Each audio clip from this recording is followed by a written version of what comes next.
A $4 million supercar sat dead in the center of the main entrance of the most expensive product launch of the year. Scarlett Harmon stood beside it, with a face like cold marble. The lead technician shook his head. Two specialists flown in from the manufacturer's German partner had already given up. The crowd of journalists and investors watched in quiet disbelief. Then a man in a valet uniform walked over, one hand holding the fingers of a 5-year-old girl, the front of his shirt still carrying a faint streak of motor oil. He didn't open the hood. He didn't reach for a diagnostic tablet. He simply crouched beside the car, closed his eyes, and listened. Charles Weston laughed out loud. The crowd murmured. And less than 3 minutes later, every single person in that courtyard stopped moving. Stay with this one. The quietest man in the room turned out to be the only one who understood what was broken and why. The morning had started quietly enough at the Harmon Grand Resort, a property that sat at the edge of the city like it owned the skyline it reflected. The event team had been setting up since 5 in the morning. Banners, velvet ropes, a stage built just wide enough for one car to roll onto it at a time. This was the launch of the Harmon Apex V12 Limited, 12 vehicles total, produced worldwide, each one carrying a price tag north of $4 million and a list of waiting buyers that stretched across 3 continents. Matthew Cross was not on any of those lists. He was standing near the east entrance of the resort's parking bay, adjusting a directional sign that had been knocked crooked by one of the catering vans. His uniform was the pale blue of the resort's valet division, pressed at the shoulders, a little worn at the cuffs. He was 30 years old and looked it. Steady eyes, a quietness about him that wasn't shyness, just economy. Aria Cross sat on a small plastic chair near the valet cabin, a coloring book open across her knees. She was 5, small for her age, with her father's same quality of stillness. She wasn't fidgety. She wasn't loud. She watched things carefully and spoke when she meant to. That morning she had tucked a small plastic wrench orange, the kind that came with a toy toolkit, into the front pocket of her overalls, because she always brought it when she went places with her father. She said it helped her think. Matthew looked over at her. She didn't look up, but she straightened the plastic wrench in her pocket the way a surgeon might check an instrument before an operation. He smiled at that barely, just at the corner of his mouth, and turned back to the sign. 3 years ago, Matthew Cross had not worked the valet line at a resort. He had sat in a glass-walled office on the 14th floor of the Harmon Precision Motors Engineering campus, heading a department called Acoustic Diagnostics. His team's job was to listen not metaphorically, but literally. They built and refined the systems that identified engine faults through sound signature analysis, the proprietary technology that Harmon now used on every vehicle it produced. Matthew had not invented the concept, but he had written the methodology that made it accurate enough to commercialize. He had filed the internal reports. He had trained the team. He had spent 4 years understanding exactly how each Harmon engine expressed distress, the same way a doctor learns to read a patient's breathing. In the spring of 2022, a man named Charles Weston had led a restructuring review across 3 departments. The cuts were presented as efficiency measures. Matthew's entire division was dissolved in 2 weeks. The official letter cited role redundancy. Matthew did not fight it. His wife, Dana, had been diagnosed 6 months earlier, and what he needed more than fairness was a job he could do close to home, with hours that let him be at the hospital on bad days and at the school pickup line on ordinary ones. He took the valet position because it paid steadily and required nothing of him after 6 o'clock. Dana passed away 18 months after his layoff. Aria was 3 years old. Matthew moved them into a smaller apartment, closer to her preschool, and kept the valet job because it was the thing that left him enough energy to be present when he got home. Some evenings he sat at the kitchen table with Aria while she drew pictures, and he read technical journals he borrowed from the city library, not to go back, exactly, just to stay in contact with the part of himself that understood things other people couldn't hear. He had not expected to end up at this particular resort on this particular morning, but the event contract had gone to his agency, and he had been assigned. And here he was. The convoy of Apex vehicles began rolling through the main gate just after 8:30. Matthew watched them from the edge of the East Bay, sleek, low-slung, painted in the kind of colors that don't exist in nature but somehow look completely inevitable on a machine built like that. He knew this car. He had read its acoustic profile in the engineering notes that circulated internally before his division was shut down. He knew its V12 as well as some people know a voice they grew up hearing. Arya glanced up from her coloring book as the cars passed. She studied them with the same focused attention she gave everything. Then she looked at her father. He was already watching the last car in the line, a deep titanium blue, slightly separated from the others, carrying a small manufacturer's emblem on the hood that marked it as the CEO's personal showcase vehicle. He watched it roll and said nothing. Charles Weston arrived at 9:15, with the energy of a man who considered every room he entered to be waiting for him. He was 45, broad through the shoulders, wearing a charcoal suit with a Bluetooth earpiece that he left in even during face-to-face conversations as a signal, whether he knew it or not, that the conversation he was in was never quite the most important one happening. He moved through the courtyard with the practiced authority of someone who had managed large events for a long time and took the management of large events to be its own form of significance. He passed Matthew without acknowledgement, not quite recognition, not quite deliberate blindness. Just the practiced efficiency of a man who had long ago learned to not see valet staff as people who required looking at. Scarlett Harmon stepped out of a black limousine at 9:22. She was 28 years old, which still surprised people who had not been following the company closely. Her hair was dark and pulled back without ceremony. She wore a white blazer over a simple structured blouse. No jewelry, except a watch that was expensive without announcing itself. She had taken over as CEO from her father 11 months ago, following his retirement, and she had been building toward this launch since the week she signed the papers. The Apex represented the first major product release under her leadership, the first proof that the company she had inherited was still the company her father had built or something better. She stood for a moment in the courtyard, taking in the setup.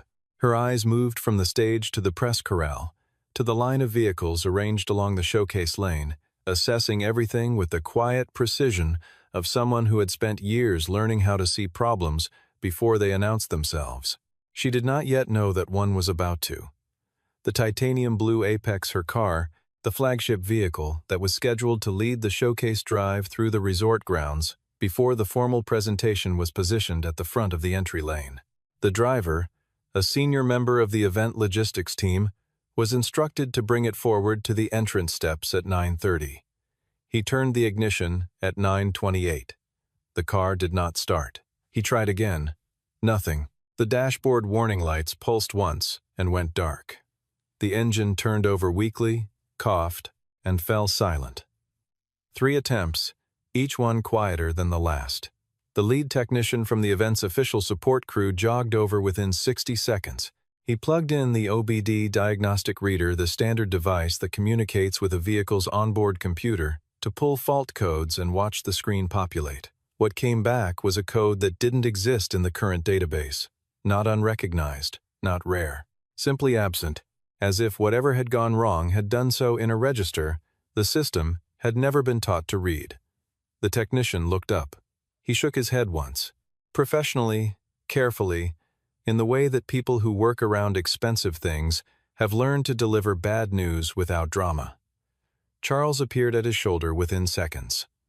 "What do we have?" "I can't tell you yet. That is not the answer I need." 2 additional technicians were waved in from the crew area. They conferred, traded the diagnostic tablet between them, crouched around the car's front end. The press pool was already assembled on the other side of the velvet rope, cameras ready. Several journalists had noticed the delay. A few had already lifted their phones. 5 minutes passed. 8. Charles's jaw tightened with each one. Scarlett stood back from the activity, watching not the car, but the people around it. She was good at that, reading the body language of a problem rather than just its surface. What she saw was not confusion exactly, but something more unsettling. Competent people with no entry point. They knew what tools they had, and the tools weren't working. Matthew Cross had not moved from his station near the East Bay, but he was listening. He had heard it on the driver's second attempt, faint enough that anyone standing more than 15 feet away would have missed it entirely. A high-frequency harmonic in the milliseconds before the engine gave up, the kind of sound that lives below the threshold of conscious attention unless you have spent years training yourself to notice it. He knew that sound. He had documented it. Arya looked up from her coloring book. "Daddy, is the car hurting?" Matthew didn't answer immediately. He was still listening to the silence the car had settled into, the particular quality of it. Then he said, quietly, "Maybe." He walked toward the car without rushing. He didn't raise his hand or call out. He simply moved with the directness of someone who has somewhere specific to be and knows how to get there. He stopped beside the nearest technician, a younger man who was staring at the diagnostic screen with his lower lip pressed thin, and said, "Let me listen once more." The technician looked at him, took in the pale blue valet uniform, the slight grease mark at the collar, hesitated. "Who are you?" Charles Weston's voice cut across the courtyard, loud enough for the press pool to hear. He was already moving closer. "You're a parking attendant. What exactly do you think you're doing?" There was laughter, low and scattered, from a cluster of event staff near the water station. A few of the journalists turned their cameras slightly. Charles pressed forward, speaking at a volume that was calculated, whether consciously or not, to ensure an audience. "We have 2 certified technical specialists on site from our German partner. I don't need a man in a parking uniform making a scene in front of the media before the biggest launch this company has had in 5 years. Matthew did not flush. He did not apologize. He did not step back. He looked at Charles for exactly 1 second, the look of a man recognizing something he had already understood a long time ago, and then he turned to Scarlett. She was 6 feet away. She had been watching him since he approached. 30 seconds, Matthew said. "You lose nothing if I'm wrong." A pause. Scarlett was not in the habit of making decisions for emotional reasons. She looked at his face. There was nothing in it she could identify as performance. She glanced at the 2 specialists who had already spent 10 minutes and produced no result. Then she said, "Go ahead." Charles started to speak. She did not look at him. Matthew walked to the car's passenger side flank and crouched down, not at the hood, not at the undercarriage diagnostic port, but at a specific point along the body just ahead of the front wheel arch. He placed one hand flat against the panel, the way you might rest a hand on the shoulder of someone you were trying to hear clearly. "One more start," he said to the driver. "Slow, no throttle." The engine turned. The sound rose and collapsed in less than 2 seconds. Matthew closed his eyes. From where Scarlett was standing, there was nothing technically impressive about what she was seeing. A man crouching beside a car with his eyes shut. And yet there was something in the posture, the absolute stillness of it, the absence of performance that made it hard to look away. It did not look like guessing. It looked like listening to something the rest of them couldn't hear. In the 2 seconds the engine had run, Matthew had confirmed what he already suspected. The harmonic was there, a resonance pattern in the fuel delivery chamber produced by a misaligned pressure regulation fitting under specific thermal conditions. The fault had been documented. He had documented it himself in a technical report filed internally in the spring of 2021 under code HR 2021-09. The fault occurred when ambient temperature exceeded 34 degrees Celsius. At the precise moment, the cold start cycle had not yet completed its full sequence, a narrow overlap window that almost never opened until the day it did. His report had recommended a pre-delivery calibration check for all units slated for warm climate showcases. The report had been tagged non-priority. The report had been buried. He stood up. He walked to the equipment cabinet beside the valet cabin, his cabinet, the one he used for minor maintenance tasks on vehicles left in his care, and took out a small adjustable wrench and a hex head screwdriver. He walked back. He did not ask. He did not explain. "Now wait, Charles began. Matthew was already on one knee beside the front intake housing, his arm inside the air filter compartment, moving with the quiet confidence of someone who has done a specific thing so many times it no longer requires thought. One fitting, one quarter turn, that was all. He stood, brushed his palm against his thigh, and looked at the driver. "Try it." The engine started. Not a cough, not a hesitation, a clean, immediate ignition that rolled into a deep, even V12 idle, the sound it was always supposed to make. The sound that $4 million was supposed to guarantee. It filled the courtyard like a chord resolving. No one spoke for several seconds. Scarlett looked at the car. Then she looked at Matthew. Then she looked at Charles. The expression on her face was not triumph. It was the particular stillness of someone recalibrating. Charles Weston's mouth was open. No sound came out of it. Behind the velvet rope, the journalists were writing. Arya Cross was standing near the edge of the valet cabin, the orange plastic wrench held in both hands against her chest. She did not cheer. She did not jump. She said, just loud enough for the people nearest her to hear, "Daddy did it." Scarlett crossed the space between them in a few deliberate steps. Her voice, when she spoke, was direct, without formality or theater. "Where did you learn that fault?" Matthew looked at her steadily. "From a report I wrote." She waited. Matthew Cross.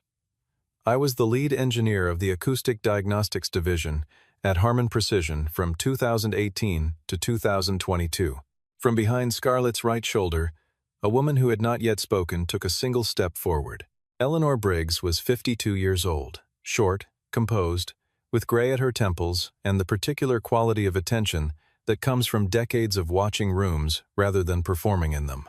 She was the chairman of the Harman Precision Board of Directors and had been standing at the rear of the guest delegation since the convoy arrived. She had heard every word. She heard the name Matthew Cross, and something shifted in her expression. Not surprise exactly, more the recognition of a connection finally made. Scarlett had not heard the name before, but she was already moving through what she knew. The restructuring of 2022, the division dissolutions Charles had managed, the inherited personnel records she had reviewed in fragments during her first months as CEO. She had not read every name. There were hundreds. She filed what she was seeing into a mental space marked urgent and kept her face even. Charles recovered quickly. He was practiced at recovery. Whatever his history with the company, the fact remains that he accessed a vehicle without authorization, performed an unsanctioned modification to company property, a quarter turn on one air fitting, Matthew said. Not defensive, just accurate, and created a liability exposure that, Charles. Scarlett's voice was quiet. That was the only indication it was a command. Charles stopped. Eleanor Briggs came forward fully now, moving with the unhurried authority of someone who does not need space made for her. She looked at Matthew with the attentiveness of a person completing a thought she had started long ago. "Are you the author of the HR 2021-09 report?" "Yes. The harmonic resonance fault in high ambient conditions. The pre-delivery calibration recommendation. Filed in April of 2021, Matthew said. And again in September. Twice, Eleanor said, not as a question. Twice. Scarlett felt the specific weight of that number land in the courtyard. 2 filings, non-priority tag, 3 years, 12 flagship vehicles shipped without the calibration check, and a fault that had just played itself out in front of every press camera present at the most important launch morning of her tenure. She turned to look at Charles. He was checking something on his phone. He did not look up, which told her everything about what he would have done if there had been any message on that screen worth finding. Eleanor spoke quietly enough that only the 4 of them could hear, though the journalists nearby had stopped even the pretense of looking elsewhere.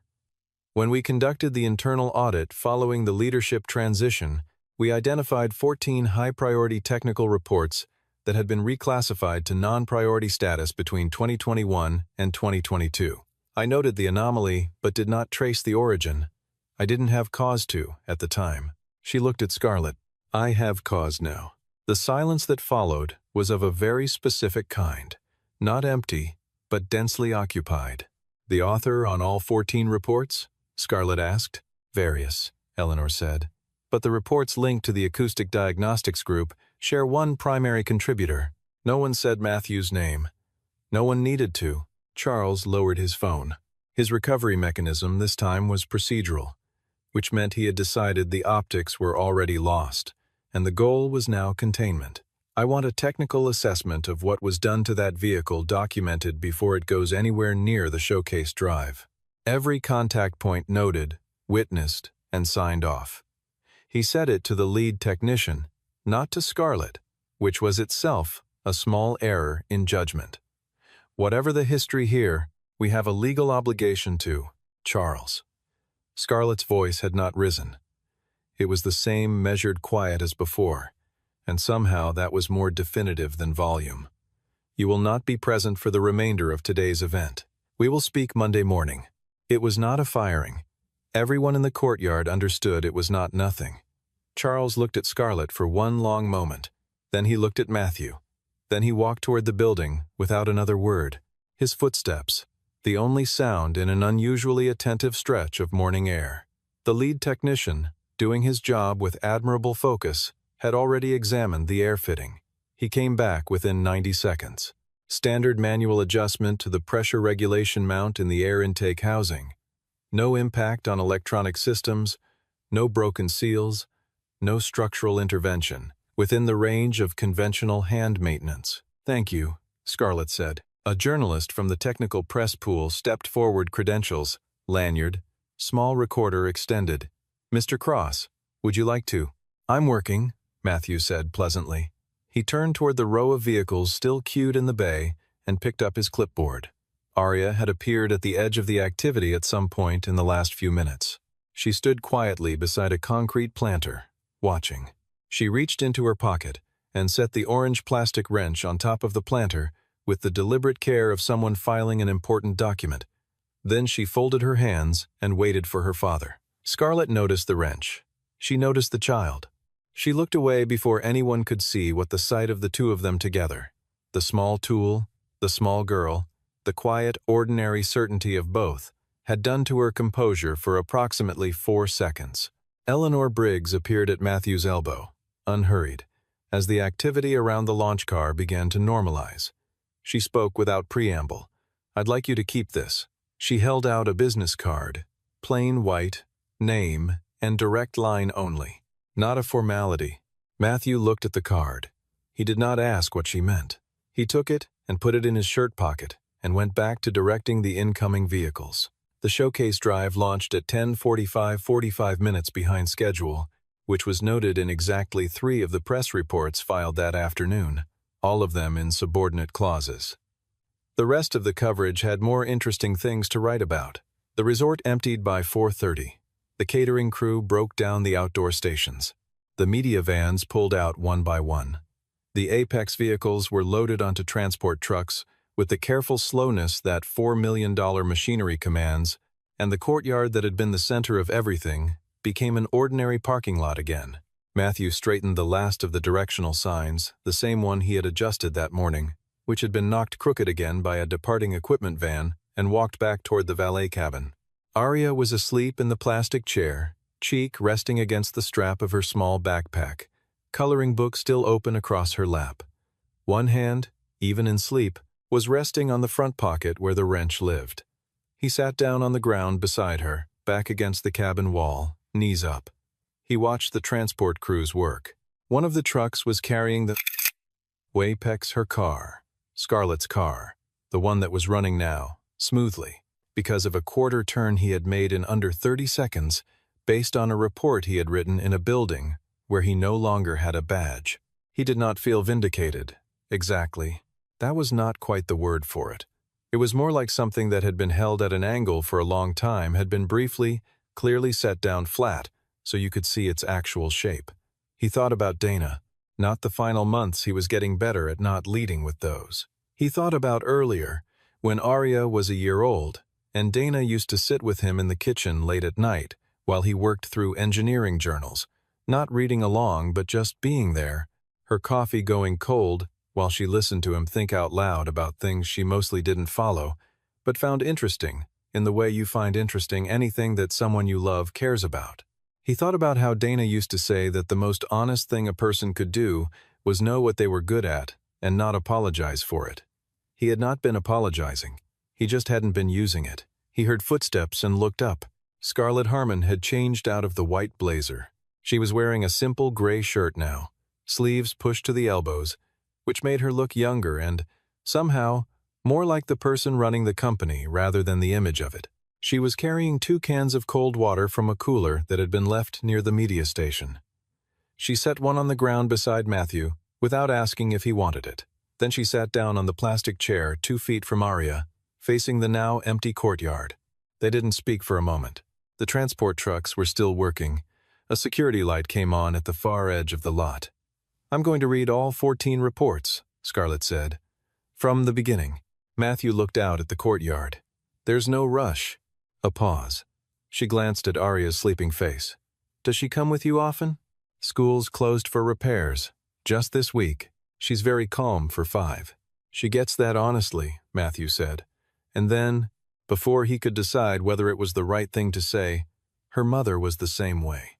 Scarlett did not press. She picked up her water, turned it slowly in both hands. Outside, the last transport truck sealed its rear doors with a clang that echoed once across the empty space, and then was gone. Eleanor Briggs came around the corner of the building at 4:52, moving without ceremony, as she did everything. She stopped in front of Matthew and looked at him with the directness of someone who has decided exactly what they need to say. I want to apologize to you, she said. Not on behalf of the company as a legal construct. Personally, Matthew started to say something. Please, let me finish. Not sharp, just clear. The restructuring that ended your position was reviewed and approved by the full board, which included me. I did not read the individual files. There were 412 positions involved, and I trusted the departmental summary I was given. She paused. That was my failure. I signed a document that removed a person who had been trying to protect this company's product for 3 years. And I did it without reading his name. The courtyard was very quiet. You didn't fire me, Matthew said. No, but accountability doesn't require direct action. It just requires honest accounting. She held his gaze. You were owed better from this company. That is a fact, and I'm saying it while you're standing in front of me. Matthew looked at her for a long moment.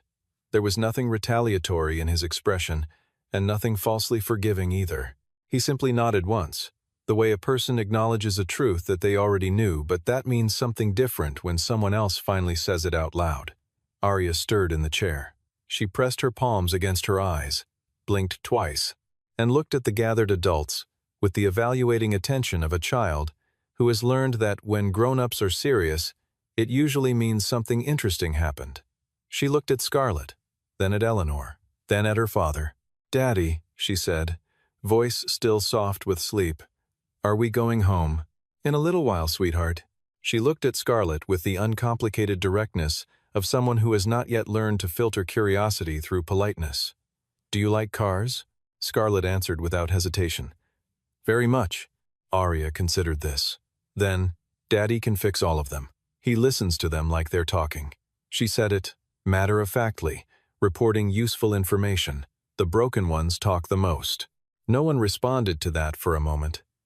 Matthew looked at the ground with the precise expression of a person actively not smiling, losing the effort slightly at the left corner of his mouth. Scarlett cleared her throat. She's right, she said quietly, and meant it. Eleanor touched Matthew lightly on the arm, a brief point of contact, less than a second. Then she said goodnight to all 3 of them and walked toward the parking structure, unhurried, hands in her coat pockets. Scarlett stood as well. She paused, not quite leaving, turning her water can in her hands one more time. I'm rebuilding the acoustic diagnostics department, she said. I dissolved it when I took over because the budget review showed it was inactive, which I now understand was because it had been systematically defunded over the previous 18 months. She looked at him. I need someone who already knows what needs to be known. No interview process, no probationary period.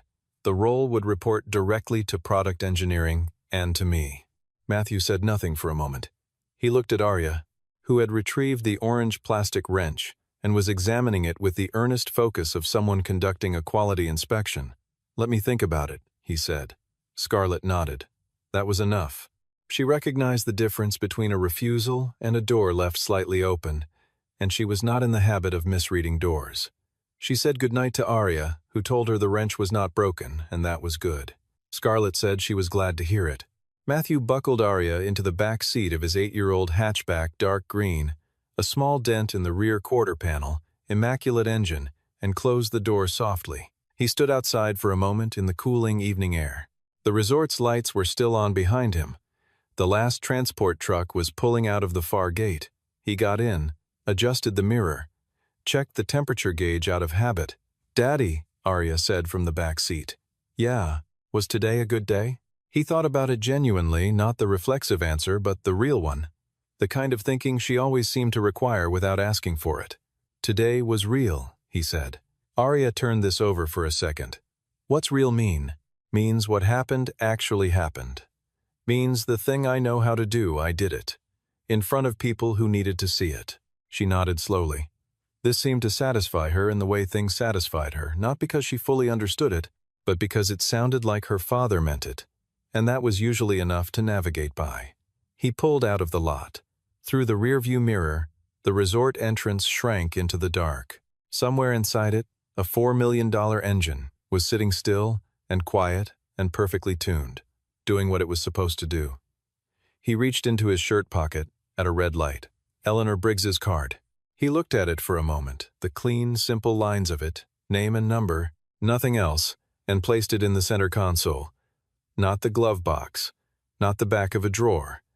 The center console, where things go that you intend to use. The light changed. He drove. Not every collapse makes a sound when it falls. Not every person who knows how to listen needs to be invited to, and not every child needs her father to be the most important person in any room. Sometimes what she needs is for him to be the one the room couldn't do without, the one who heard what no one else bothered to. Arya fell asleep again before they reached the highway, the orange plastic wrench resting in her open hand like something she had earned.